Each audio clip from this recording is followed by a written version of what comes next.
segment we want to do in the show is normally we do an Ask the Expert segment everywhere where we get someone intelligent in to talk about a specific subject. So as we have no one intelligent this time, we're going to give you guys the opportunity to ask me and Marcus any question you want about any subject you want, except my wife. What? No, go on. I can't ask about your wife. No, if Kath can ask a question if she wishes to, that's fine. Oh, I'm going to think of one now. Really good one. So, anybody want to kick off? Who's? Yes. Alright, Jamie first. PC or Mac? PC or Mac? Marcus, what do you think? PC or Mac? I think Macs are much better. You want a Mac, don't you? No, You're not desperate really. for I don't Mac. care. What? Oh, that wasn't what you were saying earlier. It seems, though I've never been a Mac user, that they are more. They respond more instantly. Yes. Rubbish. I said it seems though. And because I do quite a lot of audio, huge files and some film stuff as well, I'd like something that responded a bit more quickly to what I was doing. And PCs tend to be a bit of a pain when it comes to that point. Have a long But I've used PCs since I've started using computers, so I understand them. It's all right. Have a long read of appledefects.com before you buy. Okay. Apple defects. Yeah. Okay. I mean, if you max the RAM out of either, they'll respond. Sorry, you have to shout into that. I think if you max the RAM out of either machine, they'll respond quickly. The general rule. Oh, okay. I mean, I don't think really there's a right or wrong answer to a question like that, is there? I mean, it's all personal taste, as you well know, Jamie. I mean, for me, my decision to move across to Mac was mainly because they produced a small, sexy little laptop that I could carry around because I was travelling out more and more. True. But Spend £200 to make it black. yeah, and I spent it was only 50 quid extra. Have it black for no reason. So no better spec, but a different colour for 50 quid. That about sums up Apple, really, doesn't it? But I think do you know what it is for me? It's not anything to do with anything Apple produced that's made me love my change to the Mac. It's actually been Quicksilver. Who's heard of Quicksilver? Quicksilver is the most awesome application that I'm not even going to try and explain what it does here. But it makes the Mac. And it's not available on the PC, and it is so incredibly powerful. Oh, am I wrong? Give him the mice. There's a thing called Launchy, which is very, very similar. You install some of the plugins for Launchy. It does very much the same thing. Okay.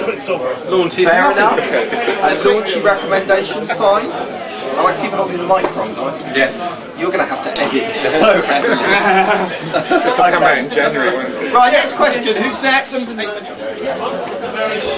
keep it. It's a question for Marcus. Oh, yes, you've now both had your time in the limelight. Who's a bigger prima donna? You when you were a star, Easy. or Paul?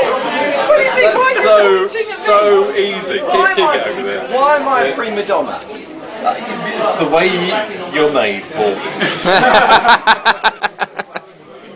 Yeah, Shut up! Yes. Wife is fantastic. No, I was always the laid back, easy going. Yeah, I have to say. And Paul's He's like, tear her hair out, scream, shout, happy, sad. Yeah. Marcus is so laid back, I'm surprised he can get out of bed in the morning. Well, quite often I can't. While I am the neurotic one. I mean, I'm not as bad as Chris is. Different. He's a different type. Chris, our third partner in Headscape. Chris the fretter. Yeah, he worries about everything. While with me, everything's a drama. You know, I have no normal days. Kath the mic, she's bursting to back called up. her a saint earlier.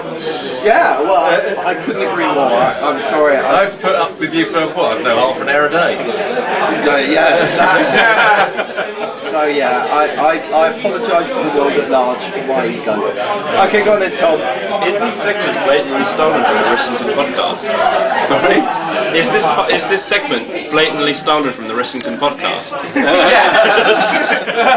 Well, I don't know. I tried to listen to one and I couldn't listen to it and then gave up.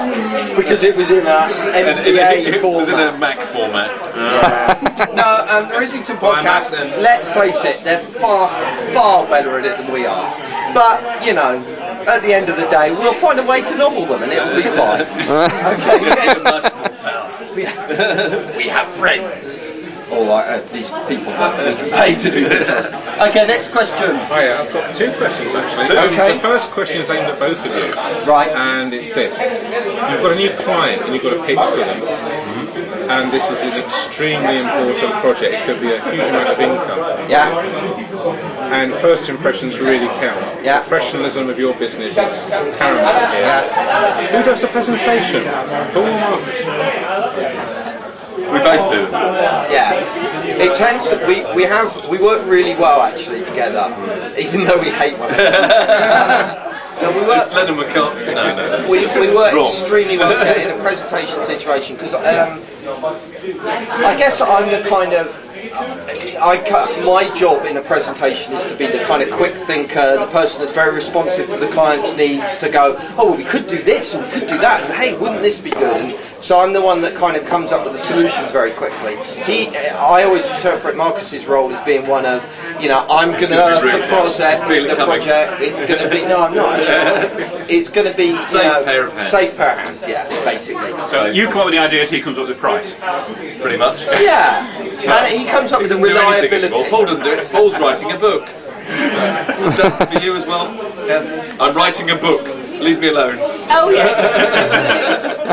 Okay, no, mainly You it's for shouldn't have brought her. podcasts. This is just such a mistake. Give her her own dedicated mic. It sounds like trying to balance each other It- out. You balance provide it. different attributes to the Sometimes I'll do pitches. That's what I do. Is pitching and responding to proposals, that kind of thing. And I'll pull him along. Right, this is a big one. Want you up there?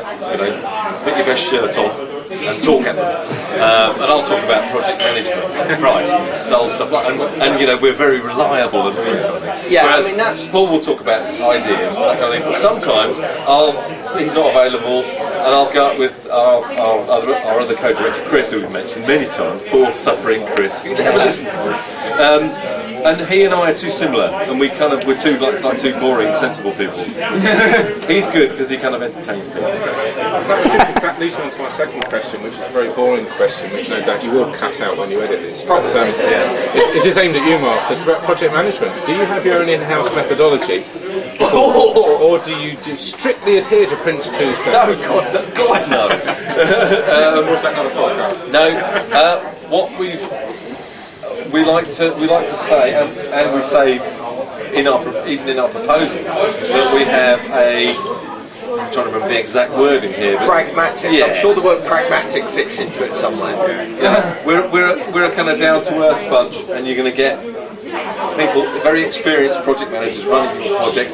And what I tend to do when we're pitching is saying to people, not only talk to existing clients, get references from existing clients, and talk about the work that we did, ask them specifically about the project managers that worked on it. And that seems to work. Because I hate all, ISO, bloody quality standards. To be honest, a lot of our clients do as well. Yeah. You know, if you turn around and say, oh, we use the Prince methodology, their eyes roll into the back of their head and they start foaming.